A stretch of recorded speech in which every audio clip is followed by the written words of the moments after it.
Welcome to this explainer.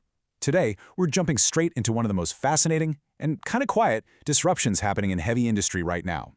The central mystery we're unpacking, how a total newcomer to the commercial trucking world suddenly captured 90% of a massive, highly competitive clean truck market. We're talking about a space that has been completely dominated by legacy giants for over a century. And yet, the landscape is literally shifting right beneath our feet. So, let's break down the data, the economics, and the hidden infrastructure hacks that are rewriting the rules of the road. Right off the bat, get a load of this staggering statistic. Out of 1,067 clean truck subsidy vouchers recently issued in California, the Tesla Semi captured 965 of them.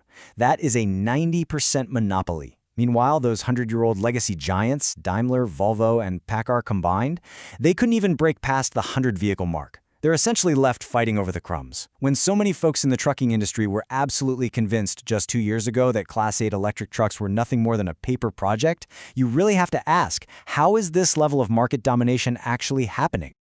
Okay, let's dive into this by looking at the specific program making all of this possible. Most headlines just mention it in passing, but it is the absolute key to the entire mystery. It's called HVIP. That stands for the Hybrid and Zero Emission Truck and Bus Voucher Incentive Project. Now, this isn't some temporary feel-good subsidy fund. It's a massive, continuous financial mechanism operated by the California Air Resources Board, and it's been around since 2010. It is literally the largest clean truck incentive program in America. And here's why this matters to the bottom line. An HVIP voucher can subsidize up to $240,000 for a Class 8 battery electric truck. To put that into perspective, a Tesla Semi-Long Range lists for about $290,000. So this single voucher covers nearly half the retail price. Now, you might be wondering, are these 965 orders just some clever PR stunt? We definitely need to debunk that assumption right away. An HVIP voucher is not just a casual pledge. To actually get approved, a fleet has to submit a rigorous application. We're talking specific vehicle identification numbers, complete financial documentation, a detailed operational plan, and a purchase commitment that absolutely must be executed within 18 months. If you've ever handled corporate financial filings, you know exactly what this is. It's a legally binding, three-party financial commitment between the manufacturer, the fleet operator, and the state government. Violate it, and there are real consequences. So, those 965 Tesla semis, they're officially verified and making their way through the delivery pipeline. To really understand who's buying these trucks, we have to look at the two very distinct faces of American trucking. First up, we have the shippers. Think companies like PepsiCo, Walmart, Cisco, the folks who actually own the goods being moved. Their purchasing decisions are heavily influenced by top-down ESG mandates from major shareholders like BlackRock, and of course the brand value they present to the public. When PepsiCo bought Tesla semis back in 2022, their press release was all about carbon neutrality. But then we have the carriers. Carriers don't own any goods, they just haul freight for other people.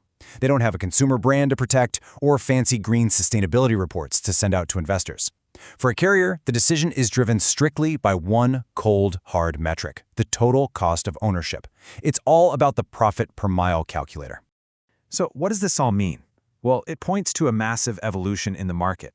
From 2022 through 2025, virtually all Tesla Semi orders came from shippers, those brand-driven early adopters. But as we look toward 2026, something fundamental has shifted. Those 965 legally binding vouchers we talked about, they're now coming predominantly from hardline carriers. We're seeing names like Watt EV ordering 370 units and port drayage companies like MDB Transportation running live freight demos. Listen, when a shipper buys an electric truck, it's a marketing signal. But when a carrier buys one, that is a purely economic signal because they have absolutely no motivation other than making a profit. To prove just how deep this economic shift really runs, let's look at a fascinating case study, Covenant Logistics. This is a 40-year-old traditional carrier based in Tennessee. They run thousands of trucks across all 50 states. But culturally, they are completely different from a PepsiCo or a Walmart. Covenant has no green division, no sustainability department, and absolutely zero ESG mandates. And yet, on May 13th, they officially launched a Tesla Semi demo in California. Not only that, their senior executive, Matt McLean, sat on the main stage at the ACT Expo in Las Vegas to talk about their clean freight strategy. Let's be real, a conservative, 40-year-old company doesn't put an executive on stage unless the full plan has already been approved at the very highest level. They're doing this for one reason and one reason only. The real-world profit math checks out. But wait a second, if the math is so great, why didn't these carriers jump on electric trucks sooner? Well, the answer comes down to a single, paralyzing number: $188,000.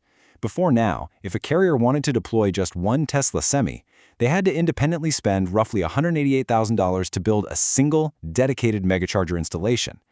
That massive upfront capital cost is nearly the price of an entire additional truck. So it wasn't that the electric truck itself couldn't do the job. It was that the required infrastructure was financially crushing. That was the hidden barrier that completely stopped carriers in their tracks. Enter the infrastructure hack that changed absolutely everything. A company called Forum Mobility, who, by the way, are backed by massive names like Amazon and CBRE, the world's leading industrial real estate firm, they stepped onto the stage to solve this exact problem. They essentially act as an aggregator, and their model is beautifully straightforward. Step 1, build shared charging depots. Step 2, consolidate the demand from multiple different carriers. And Step 3, lease individual charging slots to those carriers on a month-to-month basis. Literally, overnight, they took that massive financial burden entirely off the shoulders of the individual fleet operators.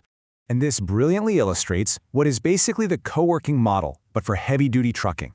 Think about it. Before co-working spaces were a thing, a startup had to sign a 10-year lease and buy all their own desks and chairs. In the old way of trucking, you had to drop $188K up front for a dedicated charger, but the Forum Mobility way, it reverses the whole shebang.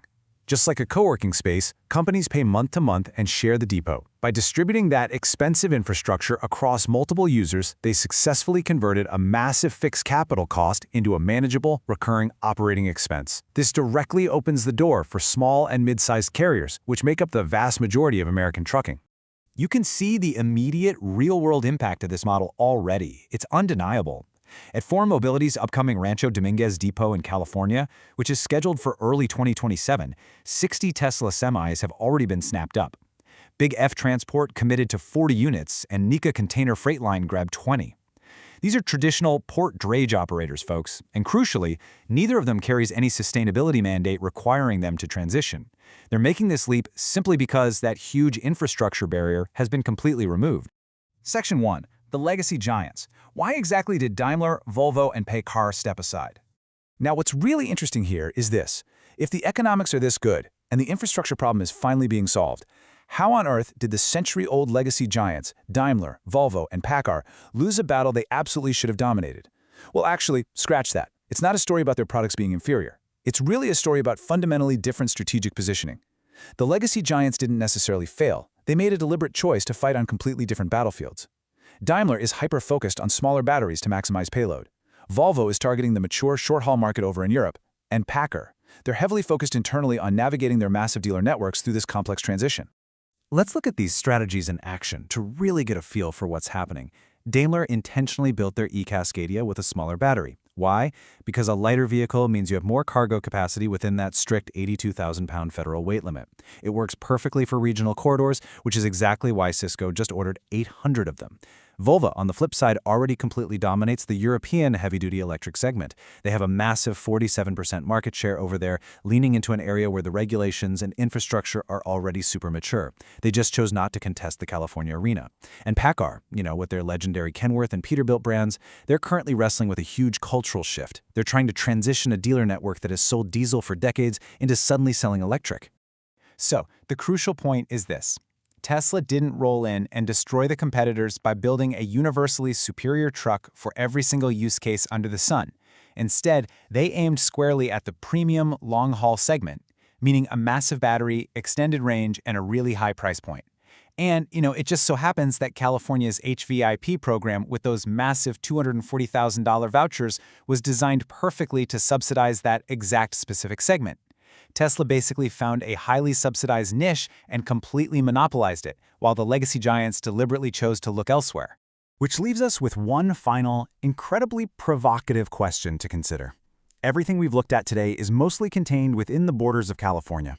But as states like Washington, Oregon, and New York actively discuss rolling out their very own massive HVIP-style voucher programs, we really have to ask, how fast will this snowball effect rewrite the entire American trucking industry? If profitability-driven carriers can suddenly eliminate their infrastructure costs and slash their operating expenses through these incentives, this transition might happen way, way faster than anyone is forecasting.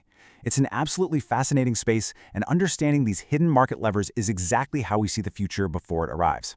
Thanks for joining me on this explainer, and keep your eyes on the road ahead.